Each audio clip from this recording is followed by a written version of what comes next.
ఇది నిన్న సాయంత్రం వీడియో. 2 బ్లౌజులు స్టిచ్చింగ్ చేసిన క్లాతులన్నీ ఇలా ఉండిపోతాయి. ఇంకా నేను ఇల్లు ఊడ్చే వరకు ఈ క్లాతులన్నీ అలా ఉంచేస్తాను. 5:30 వరకు మిషన్ పై నుంచి లేచి ఇల్లు ఊడ్చి, మాకు ఒక నాన్ వెజ్ రోజు తప్పితే మిగిలిన కూరగాయల రోజులు, పప్పు సాంబార్ చేసిన రోజు తప్పితే మిగిలిన రోజులు కూరగాయలు పొద్దున వండింది ఎంత మిగిలినా సాయంత్రం మళ్ళీ కాకరకాయ కూర కదా, ఇంకా అది నేను సాయంత్రం తినను, పొద్దున్న తినడమే ఎక్కువ. హెల్త్కి మంచిదని ఒకటే పూట తింటాను నేను.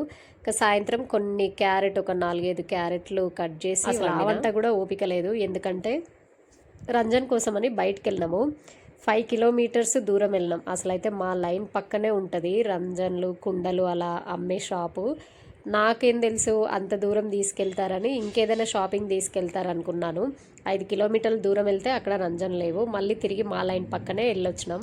అసలు నేను వెళ్ళిందే వీడియో కోసము. అంత దూరం వెళ్ళొచ్చేసరికి మేము మా లైన్ దగ్గర రంజన్ తీసుకునే టైంకి శ్రీరాముని కళ్యాణం జరిగింది కదా, ఆ శోభాయాత్ర ఈవినింగ్ జరుగుతుందంట. నాకు తెలియదు. ఆ టైంలో కరెక్ట్ ట్రాఫిక్ జామ్ అయింది. ఇంకా తొందరగా ఫాస్ట్గా తీసేసుకొని వచ్చేసినాము. అలా నేను వీడియో తీసుకోవడం కుదరలేదు. ఇంటికి వచ్చాక ఆ రంజన్లో వాటర్ పట్టే వీడియో కూడా తీయలేదు. ఇంకా నేను వాటర్ అసలు పోయలేదు, ఫిల్టర్ వాటర్, జస్ట్ వాటర్ పోసి పట్టిన. నెక్స్ట్ వీడియోలో పెట్టేస్తాను. ఓకే అండి, బాయ్.